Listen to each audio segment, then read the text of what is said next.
Shalom à vous tous. Praise the Lord. Gloire à Dieu. Alléluia. Soyez richement bénis, chers bien-aimés, chers internautes, chères précieuses âmes de Dieu. C'est pour moi un grand plaisir de prendre cette parole, cette opportunité, saisir cette opportunité pour vous parler de la part de Dieu. Aujourd'hui, nous sommes le 13 juillet 2024. Demain sera le 14. Et bientôt, nous allons boucler la première quinzaine, partie de ce mois. Et l'Esprit de Dieu me met à cœur de faire ce petit partage avec vous. Je voudrais rappeler aux enfants de Dieu que cette période est cruciale pour nous. Depuis le début du mois de juin jusqu'à ce jour et vers la fin de l'année, la panoplie de l'ennemi est déjà déployée. C'est un moment fort au cours duquel le monde des ténèbres se déchaîne pour attaquer les enfants de Dieu qui s'assoupissent. Spécialement au cours de ce mois, ce 7e mois, vous savez, pour nous les enfants de Dieu, le chiffre 7, c'est la perfection, comme tout le monde le dit, ou d'avoir le nécessaire avec soi. Dieu, avant le déluge, avait instruit Noé de prendre 7 couples de chaque animal pur et 7 couples de chaque animal, sinon chaque animal, chaque couple d'animaux pur et impur, et aussi 7 couples d'oiseaux purs et impurs. Et il a dit dans Genèse 7 que dans 7 jours va commencer le déluge. Ça, c'est l'interprétation biblique au sens positif du chiffre 7. Mais n'oubliez pas que le monde des ténèbres a une autre connotation de la chose. Le chiffre 7 est une arme puissante pour les agents du diable. La fournaise ardente a été réchauffée 7 fois pour détruire Shadrach, Meshach et Abednego. Balaam avait demandé à Balak de lui établir 7 autels pour bloquer les Israélites qui étaient de passage, traversant la nation du roi Balak. Vous voyez, la Bible dit que quand on chasse les démons et quitte le corps d'une personne, et quand il rôde et il constate que les lieux sont bien nettoyés, chaque démon chassé va chercher 7 autres démons plus puissants que lui. Ne dormez pas. Notre niveau spirituel ne doit pas aller en ordre décroissant. C'est lieu maintenant à ce que les enfants de Dieu se montrent plus pratiquants que jamais. Cessons d'être des chrétiens. Les chrétiens ne sont que des religieux. Demeurons des enfants de Dieu qu'il a fait de nous. Ça, c'est l'exhortation, la préambule de ce que je vais dire. Je voulais dire, je viens de vous dire. Maintenant, nous allons parler de ces 3 niveaux de combat de destinée. Mais peut-être aujourd'hui, alléluia, aujourd'hui, je vais vous parler du premier niveau du combat de destinée. Le premier niveau du combat de destinée. Regardez ce que l'apôtre Jean, par de multiples révélations apocalyptiques qu'il a reçues, nous a dit dans Apocalypse chapitre 3, le 11e verset. La Bible nous dit ceci, « Je viens bientôt », a dit Jésus, « Je viens bientôt. Retiens ce que tu as, afin que personne ne prenne ta couronne. Je viens bientôt. Alléluia. Retiens ce que tu as, afin que personne ne prenne ta couronne. » Verset 12 dit, « Celui qui vaincra, je ferai de lui une colonne dans le temple de mon Dieu, et il n'en sortira plus. J'écrirai sur lui le nom de mon Dieu et le nom de la ville de mon Dieu, de la nouvelle Jérusalem qui descend du ciel d'auprès de mon Père, et mon nom nouveau. Que celui qui a des oreilles entende ce que l'Esprit dit aux églises. Retiens ce que tu as. Retiens ce que tu as, afin que personne ne prenne ta couronne. Qu'est-ce que nous avons et que nous devons retenir? Nous allons parler bientôt, bien-aimés, du combat de la naissance. Ce que beaucoup d'enfants de Dieu n'ont pas compris.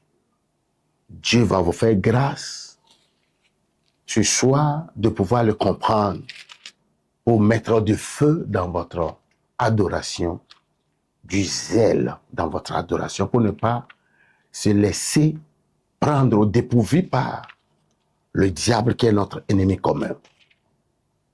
Les enfants de Dieu doivent savoir que le diable rôde tout autour de nous. Comme nous le dit la Bible, comme un lion rugissant, cherchant qui dévorer. Celui qui se rend comme une proie facile au diable, il va le croquer. Pourquoi? Parce qu'il n'a rien à perdre. Il a déjà tout perdu. Il a perdu le ciel. Et c'est lui qui va inaugurer l'enfer. C'est le diable qui va inaugurer l'enfer. Praise the Lord. Je peux vous le dire rapidement, avant de commencer l'enseignement proprement dit, si nous pouvons aller rapidement dans le livre d'Apocalypse chapitre 20, écoutez ce que la Bible dit à ce sujet. Il sait qu'il a tout perdu, donc, qu'il soit bon ou pas, et l'enfer, il n'y a pas de miséricorde pour lui, il n'y a pas de rédemption pour lui. Praise the Lord. Apocalypse chapitre 20, verset 7 à 10. Écoutez. Quand les 1000 ans seront accomplis, Satan sera relâché de sa prison. Et il sortira pour séduire les nations qui sont aux quatre coins de la terre, Gog et Magog, afin de les rassembler pour la guerre. Leur nom est comme le sable de la mer. Et ils montaient sur la surface de la terre et ils investirent le camp des saints et la ville des bien-aimés. Mais un feu descendit du ciel et les dévora. Et le diable, qui les séduisit, fut jeté dans les temps du feu et du soufre où la bête et le faux prophète, où ils seront tourmentés jour et nuit au siècle des siècles. Et si vous descendez, c'est là où vous allez commencer que le jugement dernier va commencer. Donc, pourquoi cet homme est-il fâché? Pourquoi a-t-il déployé sa dernière panoplie? Il y en aura encore pour décimer la race humaine. Écoutez bien, la Bible nous parle de retenir ce que nous avons pour ne pas les perdre, afin que personne ne nous arrache notre couronne. Une petite histoire prophétique concernant les mystères liés à notre naissance biologique. Selon Ézéchiel chapitre 16, nous allons faire une petite lecture à partir du verset 1 jusqu'au 5e. Écoutez bien. La parole de l'Éternel me fit adresser en ces mots. C'était Ézéchiel qui a reçu cette parole, cet oracle. On dit, fils de l'homme, fais connaître à Jérusalem ses abominations. Aujourd'hui, Jérusalem, c'est les enfants de Dieu. Fais connaître à Jérusalem ses abominations. Écoutez-moi, bien-aimés, ce mystère. Fais connaître à Jérusalem ses abominations. Tu diras, ainsi parle le Seigneur l'Éternel à Jérusalem. Par ton origine et ta naissance, tu es du pays de Canaan. On parle ici de la naissance biologique. Par ton origine et ta naissance, tu étais du pays de Canaan, qui était une terre maudite, c'est-à-dire une terre occupée par des méchants. Et n'oubliez pas que quand un méchant, un pécheur vit sur une terre, sa présence affecte la terre. Genèse 13 dit que les gens de Sodome et Gomorrhe étaient méchants et de grands pécheurs devant l'Éternel. Et c'est à cause de que Sodome et Gomorrhe furent brûlés par le feu, le soufre de la colère de Dieu. Donc quand un groupe de personnes qui vit dans le péché reste quelque part, habite sur un territoire, le territoire est affecté par la présence, parce qu'il y a un lien étroit entre l'être humain. Le côté physique qui est le corps a une relation étroite avec la terre sur laquelle nous sommes. C'est un mystère. Voilà. Donc, par ton origine et ta naissance, tu es du pays de Canaan. Ton père était un Amoréen et ta mère était une Étienne. L'Amoréen, les gens qui sont, ça c'est le clan des gens qui sont des hautains, des gonflés, des orgueils. Les Étiens, c'est le clan des gens qui sont des cannibales, des sorciers, des malfaiteurs. Voilà, la terre de Canaan a beaucoup d'hôtels, des hauts lieux. C'est une terre déjà qui est désactivée. Le papa, regardez de son côté la maison de son père, la maison de sa mère. Maintenant, il est dit, à ta naissance, au jour où tu naquis, ton nombril n'a pas été coupé. C'est un mystère. On coupe ça avec les ciseaux, mais spirituellement, il devait y avoir quelque chose. Ton nombril n'a pas été coupé. Alléluia. Tu n'as pas été lavé dans l'eau pour être purifié. Tu n'as pas été frotté avec du sel et tu n'as pas été enveloppé dans des langes. Nul n'a porté sur toi un regard de pitié pour te faire une seule de ces choses, par compassion pour toi, mais tu as été jeté dans les champs le jour de ta naissance parce qu'on avait horreur de toi. Je passais près de toi, je t'avais aperçu baigné dans ton sang et je dis, vis dans ton sang. Je dis, vis dans ton sang. C'est le mystère de la naissance biologique. Vous savez, le diable compare ceci parce que les parents n'ont pas compris tout ce qu'il va faire pour accueillir le bébé et le protéger par des manipulations diverses. Le diable, à ce niveau de la vie de l'homme, à la case de départ, contrôle les destinées. Contrôle les destinées. Et c'est ce qui fait que beaucoup ont raté leur décollage. Beaucoup ont perdu leur vie, beaucoup sont morts, beaucoup sont devenus des êtres vils, incapables de faire face à leur destinée, des gens qui sont sans orientation, sans directive, sans, alléluia, aucune direction prophétique de leur vie. Pourquoi? Parce que tout ce qu'il fallait faire n'a pas été fait. Et nous sommes venus comme ça. Dans les tout premiers jours de notre sortie, il y a eu des attaques. C'est pourquoi c'est un bébé, le tout premier jour de leur sortie, ils sont attaqués, d'autres tombent malades, d'autres même meurent. D'autres perdent leurs parents. Et maintenant, Jésus est venu. Il a dit non. L'être humain que le conseil de Dieu a créé devait être celui-là qui doit remplacer Dieu, sinon prendre en charge toutes les affaires de la terre. Parce que vu tout ce que Dieu lui a dit avec ses 5 pouvoirs, d'être fécond, multiplier, remplir, assujettir et dominer. Et la domination est tridimensionnelle sur les oiseaux du ciel, les poissons de la mer et sur tout ce qui se met sur la terre. Et voilà l'homme. Nous voyons des vannerbiers, des gens qui sont faits pour portefeuille à vie, des prostituées, des drogués, des choulards, des pauvres chroniques. Pourquoi? Parce que le diable a désactivé toutes ses grandes destinées. Et Jésus est venu sur cette terre et il a dit non, je vais changer les choses. Écoutez très bien. Écoutez très bien. Il y a beaucoup qui ont eu la grâce du salut, mais n'ayant pas compris ce que Dieu a fait. Et ils continuent toujours pas à souffrir pour des raisons de l'ignorance, de ce qu'ils ne connaissent pas. La réalité, en fait, c'est ce que nous ne connaissons pas. Ce n'est pas vraiment le diable. Surtout pour nous, les enfants de Dieu. Pourquoi le Seigneur Jésus a dit dans Jean 8, 32, que vous connaîtrez la vérité et la vérité vous affranchira.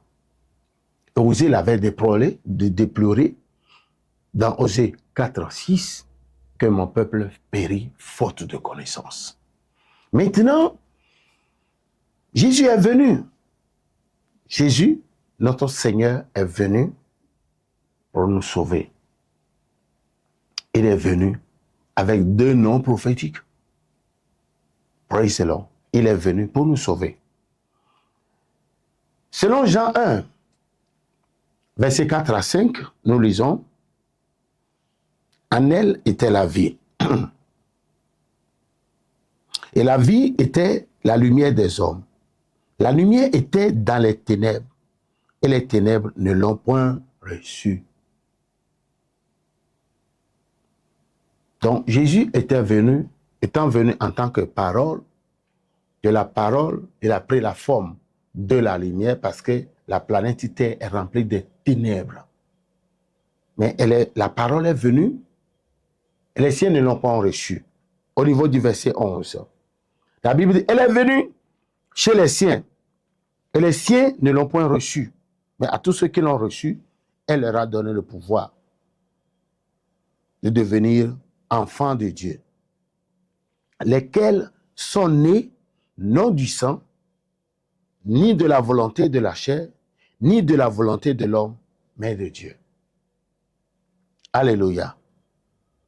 Amen. Donc, qu'est-ce que cela veut dire? Quand Jésus est venu, il nous a engendrés sous une autre forme.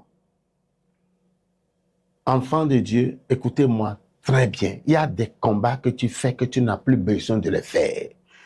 Tu fais ces combats dans le vide sur la base de l'ignorance. Notre première naissance, qui est la naissance biologique, était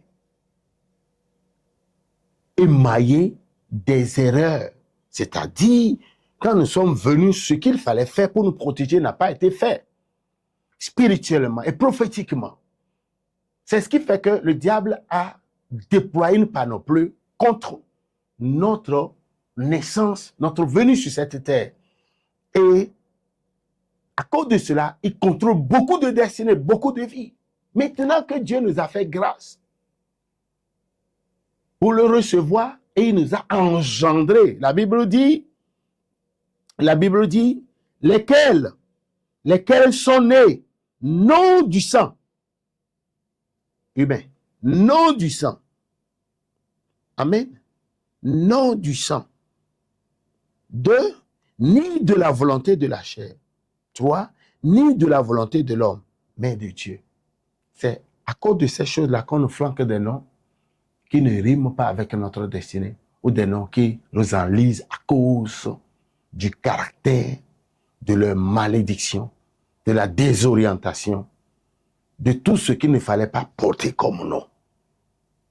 Votre nom répond à votre destinée.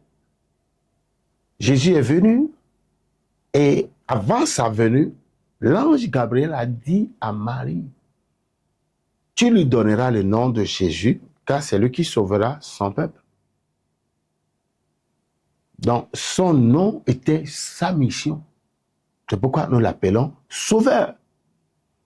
Quelle est la connotation du nom, des noms que vous portez? Avez-vous une idée du sens de vos noms? Glorifie-t-il Dieu? Vous donne-t-il l'opportunité de percer sur la terre? Glorifie-t-il le diable? C'est à vous de le savoir. Et donc, par cette nouvelle naissance, nous quittons ces damnations, malédiction territoriale, malédiction dans la maison de nos pères, malédiction dans la maison de nos mères. Et nous rentrons dans un nouveau monde. 2 Corinthiens 5, 17 dit, si vous êtes en Christ, vous êtes une nouvelle créature. Les choses anciennes sont passées et toutes choses sont devenues nouvelles. Maintenant, au lieu de grandir par les ABC pour commencer par devenir des chrétiens, des enfants de Dieu matures, on nous met dans cette ancienne dimension dans laquelle nous ne sommes plus pour continuer toujours pas à faire des combats. C'est-à-dire, quand je reçois Jésus, je passe par la délivrance et je vis comment? Un enfant de Dieu pratiquant ce que je dois faire. Quand je me lève, je dois lire la Bible, je dois prier, je dois jeûner, je dois aimer mon frère, je dois le pardonner, je dois faire tout ce qu'il fallait. Et quand je vais avoir ce style de vie pratique, le diable n'aura plus de pouvoir. Parce que la Bible dit, à tous ceux qui l'ont reçu, elle leur a donné le pouvoir de devenir.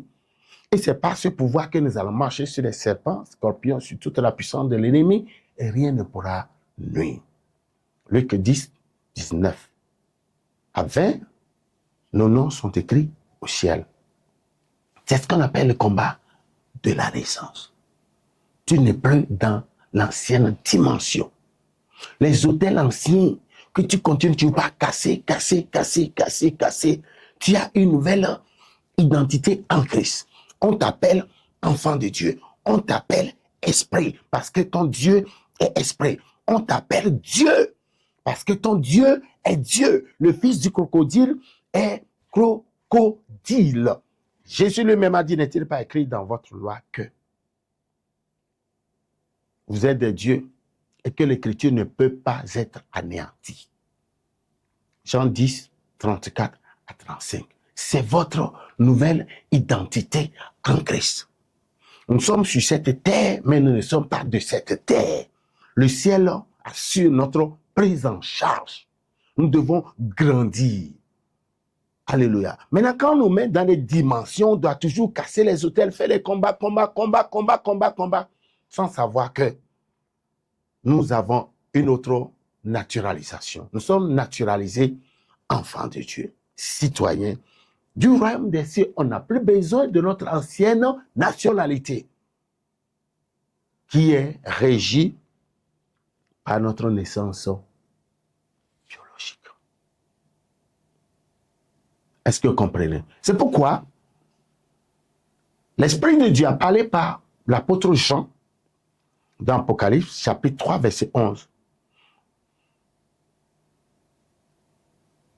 Que Jésus a dit, je reviens bientôt. Retiens ce que tu as. Ce qu'on a, c'est la vie que Dieu a mise en nous. C'est cette vie.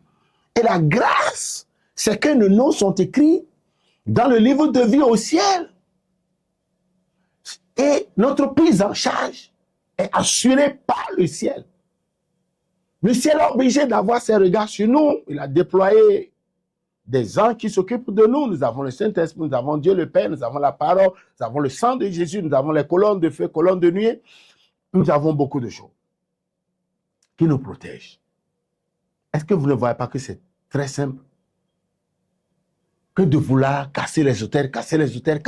C'est bon. Moi, mon monde, c'est les autels. Mais pour vous rendre la chose facile, demeurons enfants de Dieu, grandissons enfants de Dieu. Apprenons à marcher avec l'Esprit de Dieu. Bâtissons notre maturité en Christ. Apprenons à marcher avec, à grandir avec l'Esprit de Dieu, devenir des chrétiens matures. Et quand le diable va nous voir, il aura la même réaction qu'il avait manifestée quand Jésus était sur cette terre. Partout où Jésus allait, c'est plutôt les démons qui réagissaient pour négocier. Maintenant, c'est nous qui attirons les démons parce qu'on n'a pas compris. Cet état de choses fait que beaucoup ne savent pas s'ils sont vraiment sauvés.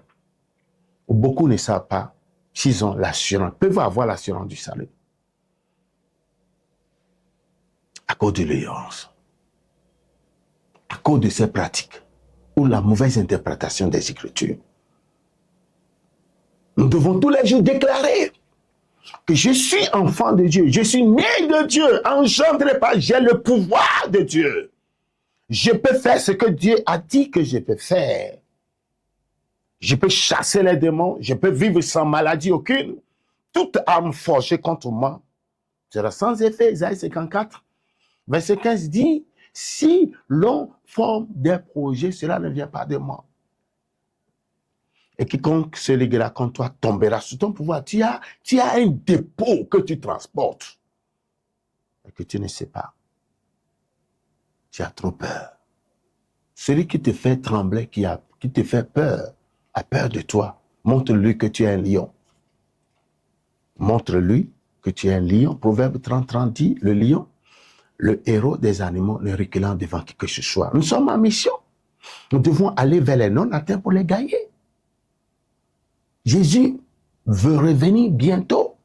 Mais il faut que les saints, les sauvés soient préparés comme des commandos pour aller libérer les captifs.